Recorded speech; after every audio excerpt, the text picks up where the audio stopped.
The following story has been brought to you by StoriesToInspire.org. A number of years ago in the tri-state area, there was a young person, a younger man, a young fellow who was learning. He was so extraordinary in every possible area. He actually went for a bechina to be tested by Rabbi Yochanan Vosner, a tzaddik of a Yid. I subsequently found out, as I've been saying the story, he was tested on Dalet Chelkei Shulchan Aruch, which means all of Shulchan Aruch, everything inside and out. He knew it perfectly. Rabbi Yochanan Vosner never met, he was neshtoimim, he was incredulous. He never met someone as accomplished, as complete, as whole as this younger man. He said to him, "I'd like to meet your father." A meeting was set up between this special person's father and Rabbi Yochanan Vosner. And Rabbi Yochanan Vosner said, "Tell me, was your son always like this? He's like a superstar of epic proportions. In every area, hasmada, diligence, kishroinais, abilities, midais, fine character traits, avoida, prayer, everything. He's just in a league by himself. Was he always like this?" And the father said, "No, he was a very, very wonderful boy growing up, but he wasn't always like this." So what happened? He told Rabbi Yochanan Vosner it happened one day in yeshiva a number of years ago. My son was a bacher in yeshiva. It was a regular Monday or Thursday where they take out the Torah.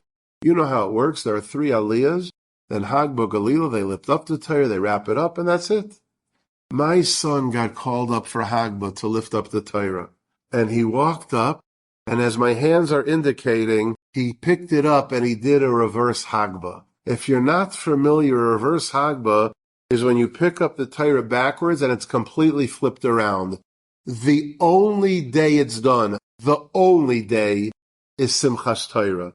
Either to distribute the weight or to fulfill the Einei Chol Yisrael. Everybody should see the letters on the outside. It is never, ever, ever done any other day, period.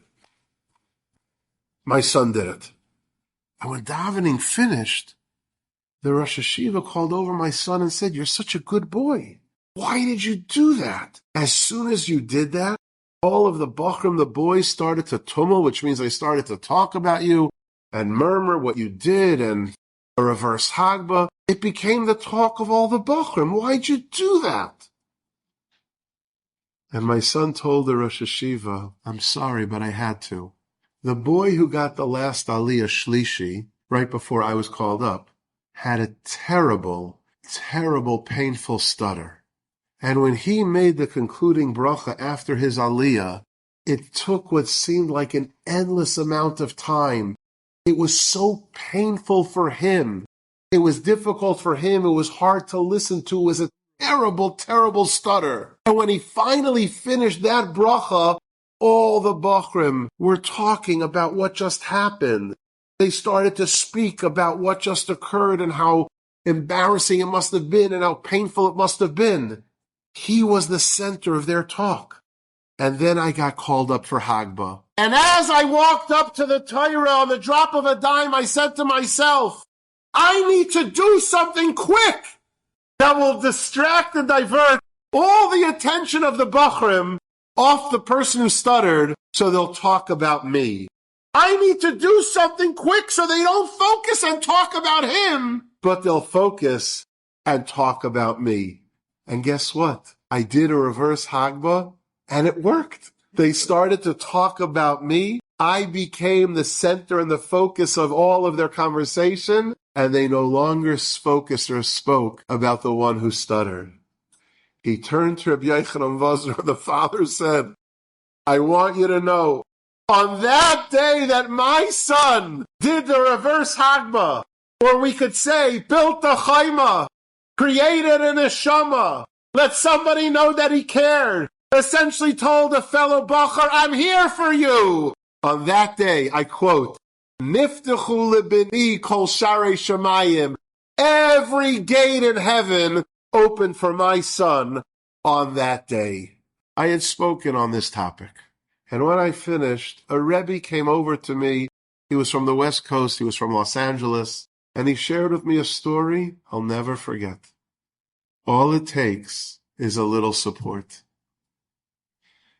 He commented how 6 years prior, he had been walking to shul one morning, his tefillin and talis under his arm to go to daven, and across the street in the opposite direction was a teenager.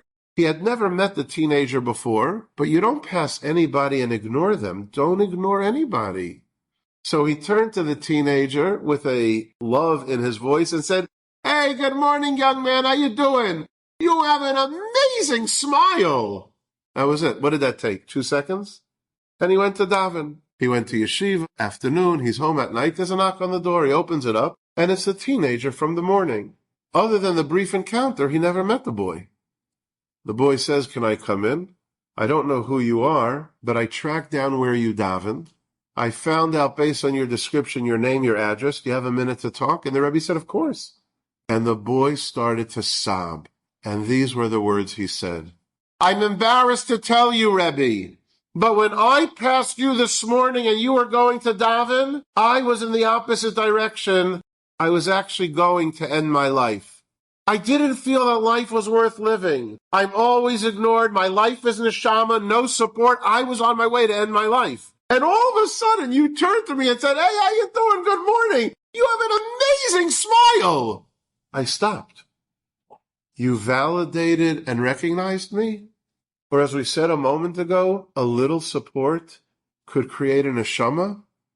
I decided life is worth living if you feel that way about my smile. And so through his tears, he said to the Rebbe, "Thank you for saving my life."